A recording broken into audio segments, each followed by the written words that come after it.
Eu completei 75 anos no mês passado. Não houve bolo, nem família reunida em volta de uma mesa cantando músicas que já ouvi vezes demais. Houve apenas um check-up médico de rotina em uma sala fria e estéril. E um feliz aniversário educado e ensaiado da enfermeira que mediu minha pressão arterial.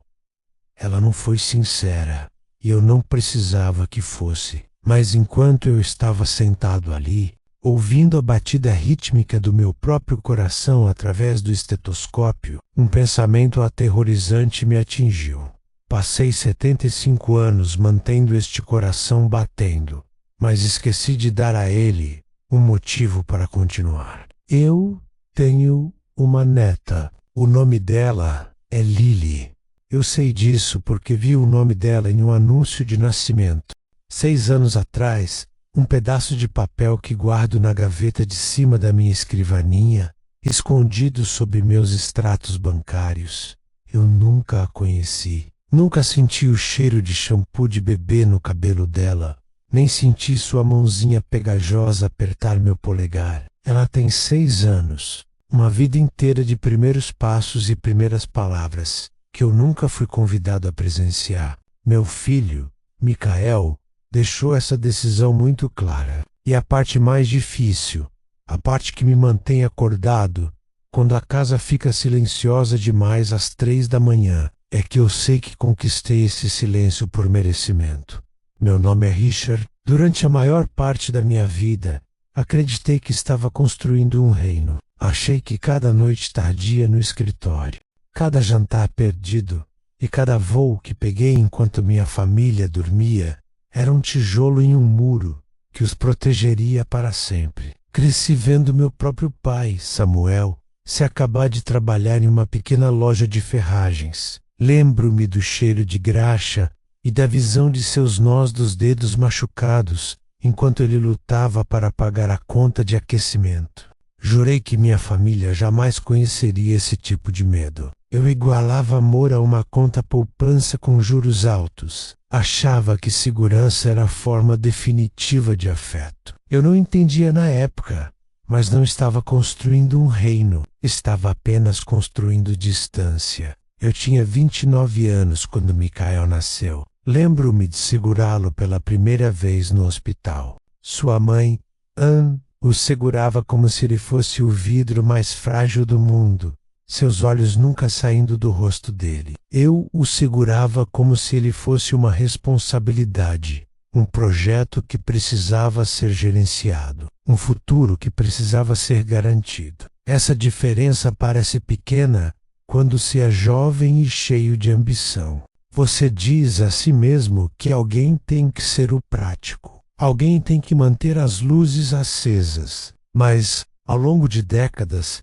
essa pequena fenda se torna um cânion que nenhuma quantia de dinheiro pode atravessar. Naqueles primeiros anos, trabalhei no setor financeiro corporativo. Era um mundo de alto risco e competitivo, onde, se você piscasse, outra pessoa ocupava sua cadeira. Eu não queria apenas estar na sala, eu queria ser o dono da sala.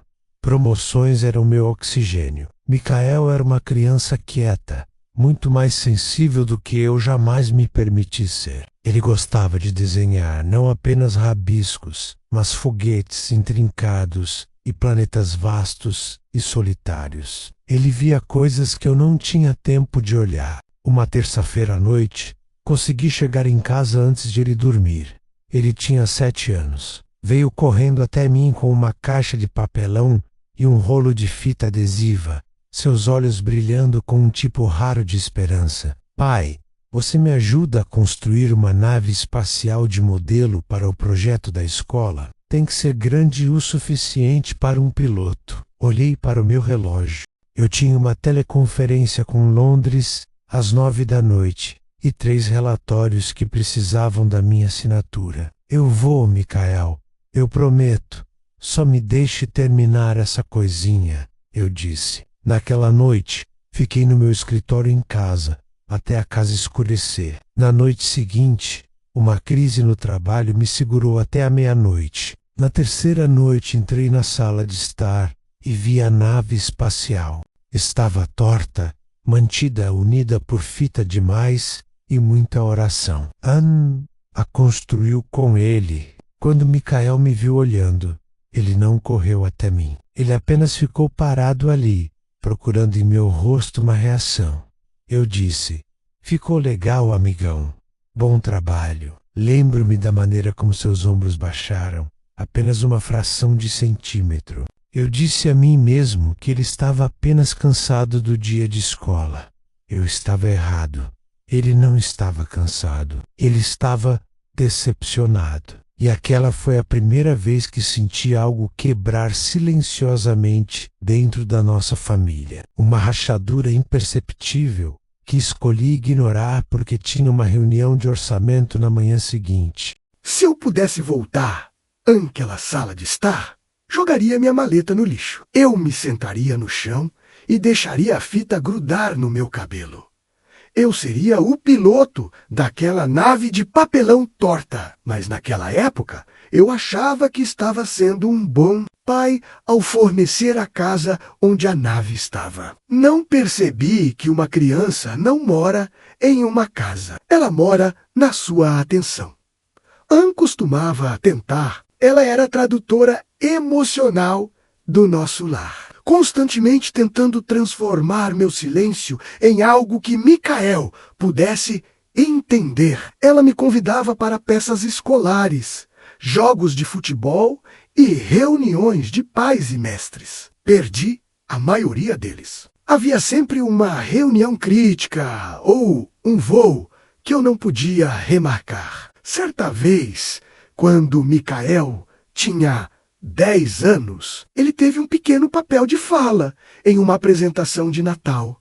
Ele era uma estrela ou um pastor, não consigo me lembrar exatamente, o que já é um pecado por si só. Anne gravou em uma filmadora naquela noite. Ela me fez sentar no sofá para assistir. Na filmagem granulada, lá estava ele, procurando na multidão. A cada poucos segundos, seus olhos escaneavam as fileiras de pais, procurando um rosto que não estava lá. Quando ele terminou sua fala, olhou uma última vez. Anne pausou a fita bem ali. A sala estava silenciosa, exceto pelo zumbido da máquina. Ela olhou para mim e disse, baixinho: ele estava procurando por você, Richard. Ele não estava olhando para a câmera. Ele estava procurando por você. Senti uma pontada de culpa, mas fiz o que sempre fazia. Fiquei na defensiva. Estou fazendo isso por ele, Anne. Você acha que a mensalidade da escola particular se paga sozinha? Acha que este bairro é de graça? Essa frase se tornou meu escudo e, eventualmente, tornou-se minha desculpa para tudo. Achei que entendia o que significava ser um homem. Achei que a força era a capacidade de ficar longe e trabalhar. Não percebi que a maior força é estar presente quando é entediante, ou quando é difícil, ou quando você preferiria estar em qualquer outro lugar. O sucesso nunca vai te abraçar de volta. Mas passei 40 anos tentando provar o contrário. À medida que Michael envelhecia, o silêncio em nossa casa não apenas permanecia. Ele se tornava mais espesso. Tornou-se uma presença física, como uma névoa pesada que nunca se dissipava totalmente da mesa de jantar. Quando ele completou 16 anos, parou completamente de me convidar para qualquer coisa. Não havia mais pedidos de naves espaciais de modelo, nem puxões na minha manga pedindo para eu ver um novo desenho. Ele havia aprendido a lição mais dolorosa que uma criança pode aprender: que o tempo de seu pai era uma moeda limitada e que eu não tinha o suficiente para gastar com ele. Mas essa não foi a parte mais difícil. A parte mais difícil foi que nos tornamos colegas de quarto educados. Passávamos, um pelo outro, nos corredores, com um bom dia e um como foi seu dia. Palavras seguras e superficiais, que não exigiam nenhum investimento emocional. Eu perguntava sobre suas notas e ele me dava uma resposta de uma palavra. Eu perguntava sobre seus planos para a faculdade e ele dava de ombros. Eu culpava o mau humor da adolescência. Dizia a mim mesmo que era apenas uma fase, uma parte natural do amadurecimento. Não considerei o peso acumulado de 1000 momentos perdidos. Cada vez que eu dizia, agora não, eu estava, sem saber, construindo um tijolo em um muro que acabaria se tornando minha prisão. Certa noite, cheguei em casa mais tarde do que o habitual. Eu tinha acabado de fechar um negócio que garantiria minha posição como sócio sênior. Eu brilhava com um tipo de adrenalina que apenas a vitória profissional pode proporcionar. Entrei na cozinha e encontrei Micael sentado sozinho, olhando para um folheto de uma faculdade comunitária local. Ele queria estudar literatura e escrita criativa. Sentei-me à frente dele, ainda usando meu terno caro, cheirando a sucesso e ar de escritório corporativo. Não perguntei por que ele gostava de literatura. Não perguntei o que ele queria escrever. Em vez disso, olhei para o folheto e disse: você está desperdiçando seu potencial, Micael. Você tem mente para finanças. Poderia ter uma vida onde nunca precisaria se preocupar com uma conta novamente. Ele não discutiu, nem sequer pareceu zangado. Ele apenas olhou para mim com uma clareza calma e devastadora e respondeu: você nunca perguntou o que eu queria, pai. Você apenas presumiu que a sua versão de uma vida boa era a única que existia. Aquela frase, doeu mais do que qualquer grito ou berro, jamais poderia. Ela perfurou minha armadura profissional. E por um segundo me senti pequeno. Mas em vez de refletir, fiz o que sabia fazer de melhor. Endureci. Eu disse a ele que se quisesse seguir um hobby em vez de uma carreira, teria que encontrar uma maneira de financiá-lo sozinho. Achei que estava ensinando independência. Achei que estava sendo um pai forte, usando o tal amor rigoroso. Na realidade, eu estava apenas provando a ele que meu apoio era condicional. Meu amor tinha uma etiqueta de preço. E se ele não atendesse às minhas expectativas? O banco estava fechado. Anne e eu começamos a discutir com mais frequência durante esses anos. A casa era grande, 4 quartos, um jardim amplo, o melhor de tudo menos, mas parecia vazia. Ela me dizia: ele não precisa de mais dinheiro, Richard. Ele precisa de você. Ele precisa saber que você o ver, não apenas o potencial dele. Eu desdenhava e apontava para o luxo ao nosso redor. Ele tem tudo o que eu nunca tive. Eu gritava e ela olhava para mim com tanta pena que me dava arrepios. Não, ela sussurrava: ele tem tudo o que você quis. Ele não tem nada do que precisa. Achei que entendia o que era dor naquela época, mas estava errado. Eu estava apenas vivendo o prelúdio dela. Aquela decisão de negar apoio financeiro para a faculdade dele me perseguiu por anos. Anne o ajudou silenciosamente, usando o dinheiro que havia herdado de sua mãe. Micael foi para a escola que queria, morou em um apartamento apertado e trabalhou em 2 empregos enquanto estudava. Ele nunca me pediu um único centavo. E eu, em meu orgulho teimoso, esperei que ele voltasse rastejando, que admitisse que eu estava certo. Esperei pelo momento em que ele perceberia que o mundo real exigia a armadura que eu tentei lhe dar. Mas esse momento nunca chegou. Ele se formou com honras. E embora eu tenha comparecido à cerimônia, foi o dia mais solitário da minha vida. Quando ele atravessou aquele palco, não me procurou na multidão. Ele sabia exatamente onde Anne estava sentada, e seus olhos encontraram os dela instantaneamente. Quando finalmente olhou para a minha sessão, seu olhar apenas passou por mim, como se eu fizesse parte do cenário. Um estranho, que por acaso estava sentado na terceira fila, ele apertou minha mão. Após a cerimônia, menos um aperto rígido e formal, não houve abraço, nenhum orgulho compartilhado, apenas obrigação. Percebi então que eu havia vencido a discussão, mas perdido o filho. Eu tinha a carreira ultra pro, o título, o respeito dos meus pares. Mas para a pessoa que compartilhava meu DNA, eu era apenas um fantasma que pagava a hipoteca.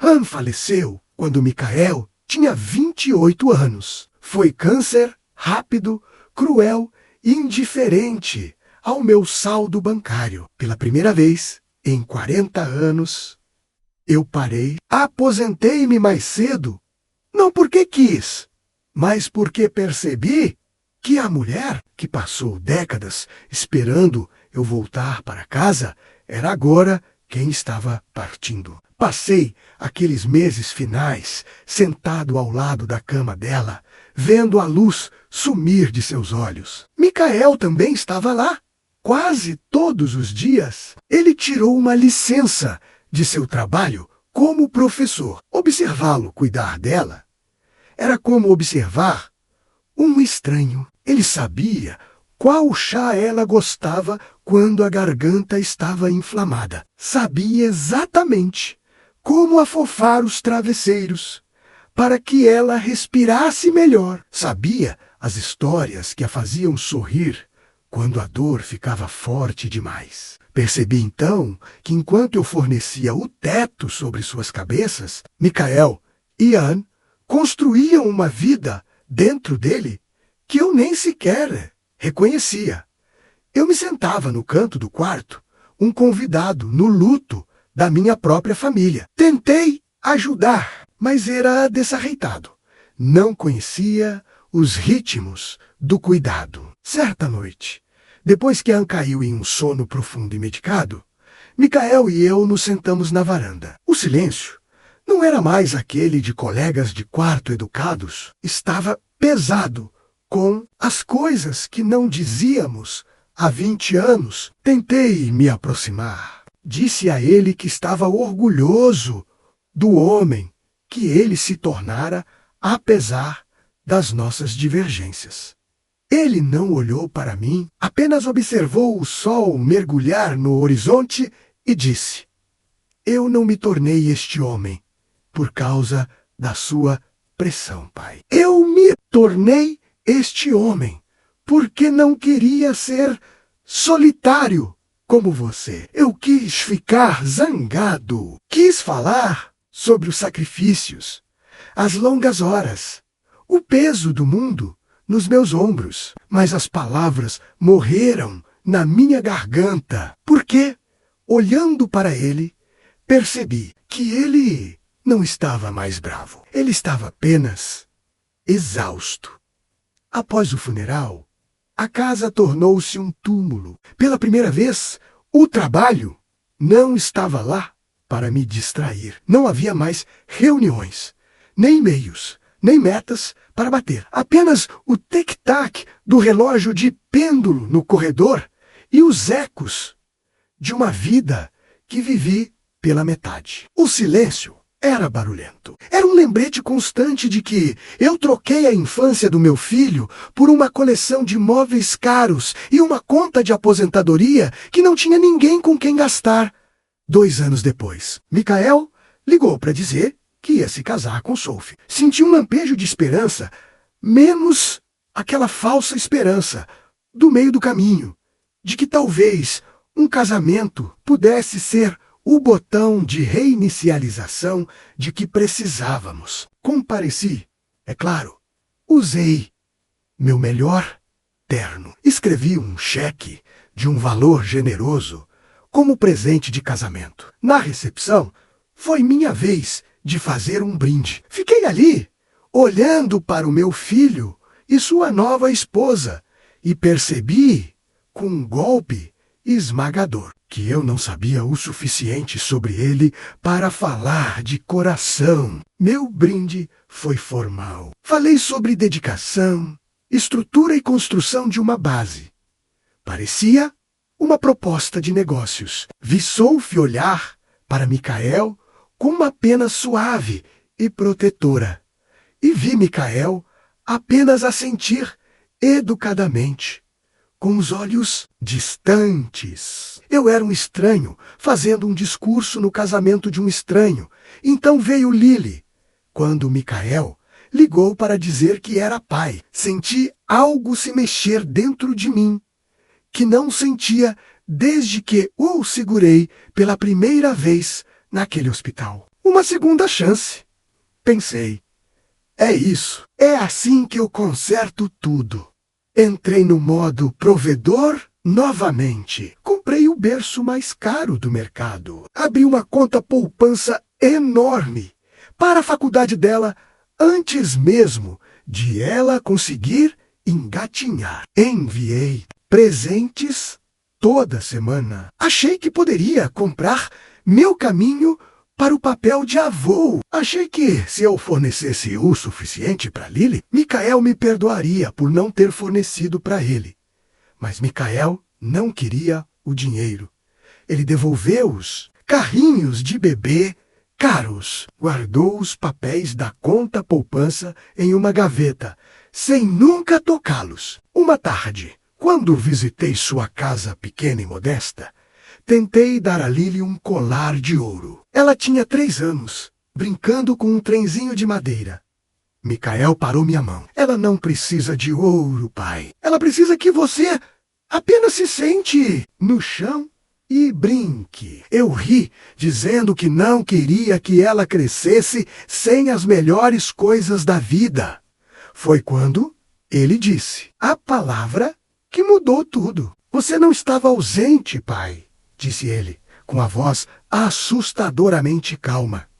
Você estava indisponível, eu argumentei. Disse que estive presente em todos os aniversários que pude, em todos os jantares em que não estava viajando. Ele apenas balançou a cabeça. Estar na sala não é o mesmo que estar presente. Você estava sempre olhando para o relógio. Estava sempre pensando no próximo negócio. Estava fisicamente aqui, mas seu coração estava sempre no escritório. Mesmo agora, você está tentando comprar o afeto da Lily porque não sabe como. Apenas dá-lo.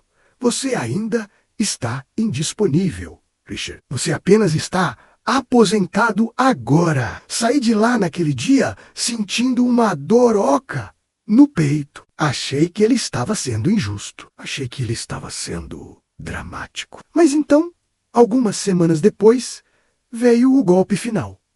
Eu estava brincando com Lily menos, ou tentando. Ela havia feito um desenho, um rabisco, bagunçado e colorido de um jardim. Ela me mostrou, radiante de orgulho. Olhei para o desenho e, por hábito, por aquele impulso perfeccionista que me tornou um seio, disse. É um bom começo, Lily. Mas veja, se você usar o giz de cera verde para os caules e mantiver as linhas mais retas, pareceria muito mais com um jardim de verdade. Deixe o vovô te mostrar como melhorar. Não vi Michael parado na porta, mas eu o ouvi. Ela não precisa de correção, pai.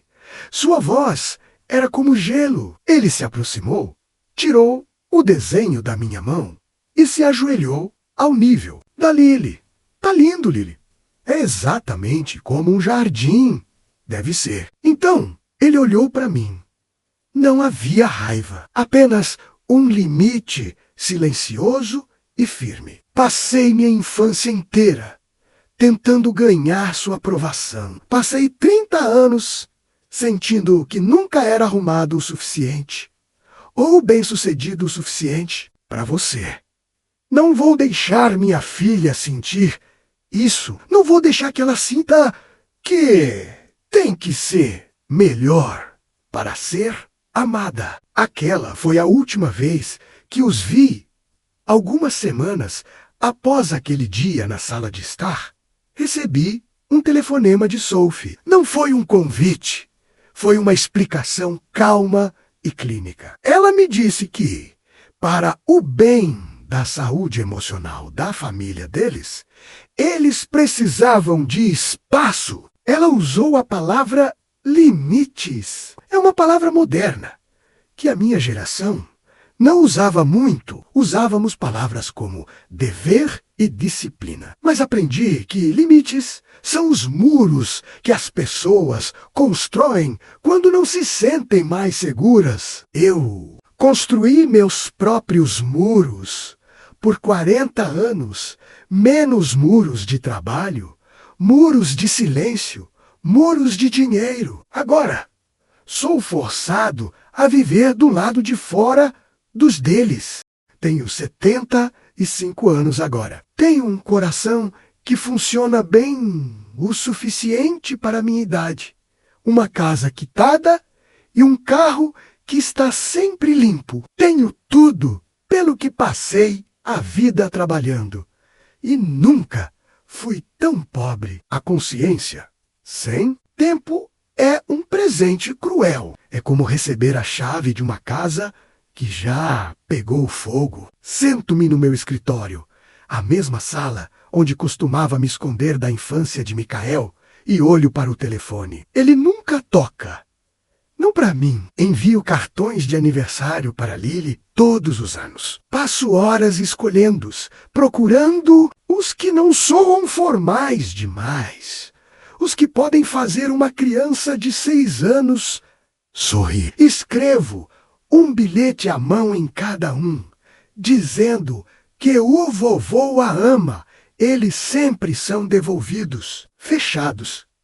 No começo, isso me deixava zangado. Eu me sentia uma vítima da cultura do cancelamento dentro do meu próprio sangue. Queria ligar para o Micael e gritar sobre o 4º mandamento, sobre respeito, sobre tudo o que forneci. Mas então, o silêncio voltava a se instalar na sala. E eu me lembrava do rosto dele quando corrigi aquele desenho. Lembrava-me da maneira como ele olhou no funeral da Anne. Não como um filho perdendo um pai, mas como um homem finalmente livre de um fardo. E a raiva evaporava, deixando apenas uma pedra fria e pesada de arrependimento no meu estômago. Eu não motivei. Eu medi. Passei 30 anos tratando meu filho como um portfólio que não estava rendendo o suficiente. E depois me perguntei, por que ele não quis investir em mim quando me aposentei? Passo muito tempo agora com álbuns de fotos antigos. Há uma foto guardada no fundo de uma pasta de Micael quando ele tinha 5 anos. Ele está usando uma camiseta com um dinossauro, segurando aquele primeiro foguete de brinquedo torto que fez. Ele está olhando para a pessoa que segura a câmera, menos eu. Ele está sorrindo com um tipo de confiança pura e refinada que não vejo há décadas. Ele não estava olhando para o meu cargo, não se importava com o meu bônus. Ele só queria que eu o visse. Tento me lembrar da última vez que ele olhou para mim daquela forma, sem uma máscara de educação, sem a armadura dos limites. Não consigo. Percebi tarde demais que você não pode exigir uma segunda chance sobre uma base que nunca se deu ao trabalho de construir. Se você é um pai ouvindo isso, por favor, me escute. O sucesso nunca vai te abraçar de volta. Suas promoções não segurarão sua mão quando você tiver 75 anos e a casa estiver silenciosa demais. Sua conta bancária não procurará seu rosto na plateia durante uma peça escolar. As crianças procuram e elas só fazem isso por um curto período de tempo. Se você continuar dizendo agora não, eventualmente, elas acreditarão em você. Elas pararão de perguntar. E esse silêncio é a coisa mais cara que você jamais comprará. Micael, se estas palavras chegarem a você através do barulho do mundo, quero que saiba que finalmente entendi. Eu tive medo de falhar com você como provedor. Então, tentei aperfeiçoá-lo como pessoa. Na minha obsessão pelo seu potencial, esqueci de amá-lo sem condições. Achei que a disciplina criava força, mas vejo agora que apenas o afeto cria segurança real. Sinto muito por estar indisponível. Sinto muito por ter medido você em vez de abraçá-lo. Tenho 75 anos e trocaria cada promoção que conquistei, cada bônus que está na minha conta e cada investimento cuidadosamente estruturado que possuo por apenas mais uma tarde naquele tapete da sala. Eu daria tudo pela chance de sentar com você e construir um foguete torto de fita e papelão. Eu não corrigiria as linhas, não tentaria torná-lo melhor. Eu apenas sentaria ali, na bagunça, e seria o piloto que você precisava que eu fosse. Não espere até que sua vida seja uma coleção de sombras para descobrir o que realmente importa. Porque, no momento em que você perceber que o amor é a única moeda que conta, as pessoas que você pretendia proteger podem não precisar mais de você, ou pior, elas podem não querer mais você. Se você estivesse no meu lugar, sabendo o que eu sei agora, e tivesse a chance de voltar àquela noite menos aquela em que teve que escolher entre uma reunião crítica e uma nave espacial de papelão, o que você teria escolhido?